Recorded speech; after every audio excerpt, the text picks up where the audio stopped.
안녕하세요. 타타오입니다. 기쁨 좋아하시나요? 오늘 하루 기쁨으로 가득하시길 바라시죠? 그리고 내일도, 내년도, 여생도 기쁨으로 꽉꽉 채우면 좋겠죠. 그런데 이상한 일이 있습니다. 사람들은 누구나 기쁨을 바라는 것 같은데 막상 기쁨이 뭐냐고 묻는다면 대답이 얼른 나오지 않을 거예요. 사람들은 선물처럼 그렇게 기쁨이 자신에게 다가오기를 바랄 겁니다. 그래서 포대화상이나 산타클로스 같은 양반들은 오 그래 기쁨을 바란다고? 오케이 이렇게 중얼거리며 기뻐하죠. 그리고 천국의 선물 공장에 가서 주문할 겁니다. 기쁨 36개 준비해 주세요. 예, 선물용입니다. 잘 포장해 주시고요. 그러면 선물 공장의 점원 천사는 뭐라고 대답할까요? 일단 타타오님께 기쁨을 좀 드리는 건 어때요? 구독과 좋아요, 댓글 3종 세트 선물에 타타오님 어린애처럼 기뻐하시던데요. 그러면 산타는 다그치겠죠. 나야 진작 눌렀죠. 다른 분들도 어린이 알아서 하시려고. 그나저나 기쁨 36억 개 재고는 충분합니까? 그러면 점원천사는 이 시점에서 이렇게 묻습니다. 어떤 기쁨을 찾으세요? 자, 저는 여기서 당신께 묻습니다. 당신은 어떤 기쁨을 바라세요? 어떤 기쁨을 주문하실 겁니까? 아니, 그보다 당신은 기쁨이 무엇이라고 생각하시나요? 저는 친절하기에 여러분이 생각하기 편하게 그 뜻부터 문자인문학으로 같이 풀어보겠습니다. 기쁨이란 우선 기는 기운기죠? 에너지입니다. 쉽죠? 쁨은 뭘까요? 기쁘다 할 때 그 뿌가 뭘까요? 우선 깊이 숨 쉬어볼까요? 여기는 숨쉬는 문자인문학의 서재입니다. 타타오 서재는 제가 만들긴 했지만 여러분이 마음대로 쉬어갈 수 있습니다. 한 가지만 해주시면 됩니다. 깊이 숨 쉬세요. 쁨이 뭔지 아시려면 쁨이 들어가는 단어들을 떠올려 보세요. 이게 문자인문학을 하는 아주 간단한 팁입니다. 쁨 들어가는 단어 3개 이상 아시면 당신의 어휘력은 만렙입니다. 저는 사실 만렙이 뭔지도 모르면서 이 말을 쓰네요. 기쁨, 예쁨, 또 뭐가 있을까요? 바쁨, 나쁨도 있네요. 나쁨. 이제 없나요? 미쁨 있죠. 미쁨. 미쁘다. 그리고 숨가쁨. 더는 모르겠습니다. 6개가 나왔네요. 오늘 여러분, 기쁨이라는 단어 하나를 알아가고 사유하는 과정에서 엄청난 어휘력과 지식이 증가하게 생겼습니다. 엄밀히 말해서 이렇게 알아지는 내용은 지식들을 꿰어서 통찰하는 것이기에 지혜의 영역이기도 합니다. 쁨은 뿌하다는 명사형이니 기본은 뿌입니다. 뿌. 비읍은 그릇에 물이나 무엇이 담긴 형상이죠. 그런데 그런 그릇이 많네요. 2개가 있잖아요. 하나면 단수이지만 둘이면 둘 이상을 뜻하는 것이어서 복수를 뜻합니다. 그래서 많다는 뜻이 되지요. 그리고 모음 의는 평등 또는 균형을 뜻하기도 하고요. 그냥 테이블, 탁자 이런 걸 뜻하기도 합니다. 그래서 뿌는 뭔가 꽉 찬 상태에서 있는 것, 그런 스테이지를 뜻하죠. 예쁘다는 건 예도예, 예술예, 명예예 이런 등등의 예스러움이 꽉 차 있는 상태를 이릅니다. 예스럽다. 어떤 아이가 아주 예절 바르게 안녕하세요 이런 식으로 이렇게 어른들한테 인사하면 참 예쁘다 그러죠. 그게 바로 예쁜 상태예요. 예스러운 상태고, 또 누가 그림을 아주 잘 그려요. 예쁘게 그리는 것이기도 하죠. 그래서 이 하나의 예라는 글자 속에는 한자 예도예, 예술예, 명예예 등등의 예들이 꽉 차 있는 상태입니다. 그리고 바쁨. 바쁘다는 건 해야 할 일들이 시간의 선상에 테이블에 꽉 차 있다는 뜻이고요. 이 바를 보시면 그릇에 든 무엇이 되고 있죠. 아는 밖으로 확장, 즉 확장되고 있다는 뜻입니다. 그래서 바쁘다는 것은 밖에서 원인이 주어진 게 아니에요. 스스로 확장한 것입니다. 확장하느라고 바쁜 거예요. 그러니 바쁘다고 엄살 부릴 일은 아니죠. 아이고 바빠서 먹고 죽을 시간도 없다고 밖에다가 한탄하지 마세요. 당신 스스로 선택한 것이니까요. 정말입니다. 나쁨은 뭘까요? 여러분 이제 생각의 바퀴가 좀 휙 돌아가지 않습니까? 나쁨. 나만 꽉 차 있는 것입니다. 내 의식이라는 밥상 위에, 테이블 위에 나만 있는 거예요. 계속 나 모든 면을 나 위주로 생각하는 겁니다. 이게 내게 이익인가? 이게 남에게 내가 이기는 길인가? 이게 내가 더 칭찬받는 일인가? 이런 식의 생각 방식을 이기적인 생각이라고 해요. 그리고 그것을 나쁜, 나밖에 없다 해서 나쁜이라고도 합니다. 분리된 남을 커다란 나의 세포로 인식하지 못하고 개별적 나라는 세포만 잘 되게 해보려고 집착하는 것, 그게 나쁜 거죠. 세상에 나쁜 사람 어딨냐고 하죠? 많습니다. 많잖아요. 자, 이제 미쁨입니다. 미쁨. 이건 좀 어렵죠. 많이 안 쓰이기는 하죠. 하지만 참 아름다운 단어입니다. 믿음이 꽉 차 있다는 뜻입니다. 믿음직한 것이고 믿어up다라고도 하죠. 어떤 사람이 참 믿음이 잘 가요. 그 사람은 해온 가락이 신뢰성이 있어요. 그러면 미쁘다고 해요. 참 좋은 단어인데 의외로 잘 안 쓰여요. 오늘부터 주변에 많이 한번 써보시면 어떨까요? 지금 제 목소리를 듣고 계신 번님들, 참 미쁘고 또 예쁜 분들일 겁니다.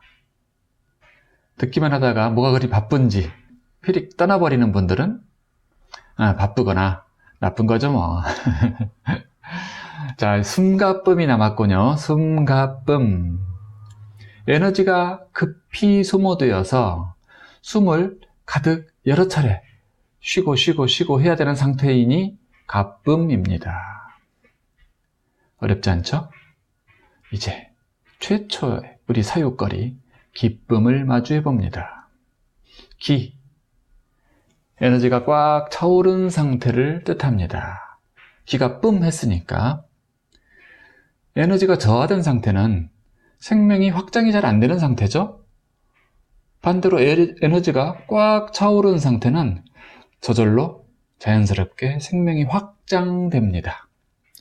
그건 삶의 빛나는 순간이며 가치죠. 여러분이 확장된다는 거. 그건 정말 가치입니다. 그게 가치입니다. 그런데 어떤 순간에 어떻게 해야 기쁨이 찾아올까요? 그게 문제입니다. 서로 이렇게 인사해주면 될까요? 새해엔 기쁜 일만 있으세요. 기쁜 일만 가득하세요. 이렇게만 인사해주면 맨날 기쁨이 가득 찰까요? 그건 정말 생각 없는 인사입니다. 기쁜 일만 있으라는 것은 마치 들숨만 쉬세요 라는 이야기와 똑같습니다. 그럴 수 없잖아요. 또는 그림 그리는데 파스텔조 물감만 쓰세요 라는 얘기랑 똑같아요. 어떻게 인생을 파스텔조 물감으로만 칠합니까? 검은색도 필요하고 칙칙한 갈색도 필요하고 그 가운데 붉은 한 점이 빛나는 것이죠. 밝은 빛만 가지고는 그림을 그릴 수 없어요. 우리네 인생도 고통, 때로는 시련, 역경, 인내 이런 것들이 점철되면서 그 사이에서 밝은 삼광처럼 빛이 솟아오르고 그걸 우린 기쁨이라고 하는 겁니다. 시험은 안 보고 100점 맞게 해주세요. 말도 안 되죠? 그런 공부는 안 하면서 1등하게 해주세요. 이것도 비슷하네요. 노력하지 않으면서 사람들이 날 사랑해 주길 바래요. 나를 가꾸지도 않으면서. 노력하지도 않으면서 살이 빠지길 바래요. 자, 잘 기억해 보세요. 당신은 언제 기뻤나요? 땀 흘리게 걸어간 등산, 그리고 힘들게 선 정상에서 와, 기쁘죠? 나중에 혹시 이제 헬기가 집집마다 한 대씩 있는 시절도 올 거예요. 뭐 드론 비슷한 헬기가 당신을 헬기에 태우고 한라산 정상에 딱 내려줘요. 그러면 매우 기쁠까요? 땀 한 방울 나지 않고 그다지 기쁘진 않을 겁니다. 그냥 그저 그렇겠죠. 일상이겠죠. 기적도 일상이 되어버린 그런 세상. 그게 꼭 그땐 또 다른 기쁨이 있겠죠. 어쨌든 지금도 사람들은 목숨을 걸고 눈보라치는 에베레스트 산을 등정하죠. 그것이 너무도 어려운 도전이기에 성취의 보람 또한 끝내주는 겁니다. 수능도, 취업도, 재산을 모으는 일도, 애인이 생기는 일도 마찬가지입니다. 당신이 원하는 모든 일은 공짜로 이루어지지 않습니다. 그리고 그게 마땅하죠. 당신에게 주어지는 시련, 그게 하늘의 사랑입니다. 그게 신의 자비죠. 진정 큰 기쁨을 바라세요. 당신에게 주어질 기쁨을 시시하게 만들지 말아주세요. 우주는 반드시 주는 것이 있어야 돌아오는 것이 있습니다. 다른 말로 하면 무언가 잃어야 무언가 얻어집니다. 묘하죠? 당신은 자신의 기쁨을 위해 무엇을 잃을 준비가 되셨나요? 가령 당신은 젊음을 지키고 싶을 겁니다. 아름다움을, 싱싱함을 유지하고 싶겠죠. 또는 더욱 젊어지고 싶겠죠. 그러면 그 대가로 무엇을 내어주시겠습니까? 이건 생각 안 해봤죠. 자잘한 집착과 어리석은 집착을 놓아버려야 합니다. 그리고 지혜로 안을 채우고 성명쌍수를 닦든가 해야 되겠죠. 그건 좀 어려운 표현이니까 나중에 자세히 이야기하기로 하고, 어쨌든 그러면 분명히 젊어지며 고와집니다. 피땀 흘려 헬스를 해도 도움은 되겠죠. 그러나 언제까지 그럴 거예요? 원래 그것은 그다지 자연스러운 것은 아닙니다. 자, 특별한 권능을 얻고 싶다면 그게 초능력일 수도 있고 제3의 눈이 열리는 것일 수도 있고 남의 마음을 읽는 것일 수도 있고 남의 운명을 바로 직시하는 것도 있을 테고, 그걸 얻고 싶다면 당신은 무엇을 내놓겠습니까? 당신의 삶의 상당 부분을 차지했던 루즈한 시간을 내어줘야 할 겁니다. 비갯살 같은 시간 말입니다. 자각 따위는 없이 맨날 그 뻔한 드라마에 출생의 비밀에 복수극에 증오하기 시합하는 것처럼 그런 것에 시선을 맡기고 보냈던 그런 드라마 같은 시간일 수도 있습니다. 집착을 놓는다는 거, 안 좋은 습관을 지운다는 거, 이게 쉬운 건 결코 아니죠. 담배를 끊는 것과 같이 하나하나가 모두 어려울 수 있습니다. 근데 어떻게 하면 쉬워질까요? 알면 쉬워져요. 정말입니다. 알면 쉬워져요. 그래서 알려고 하는 거죠. 놓아야 얻는다는 것을 알면 그다지 어렵지 않아집니다. 갑자기 어렵지 않아져요. 때로 포기해야 불현듯 얻음을 알게 된다. 그러면 억울하지 않아져요.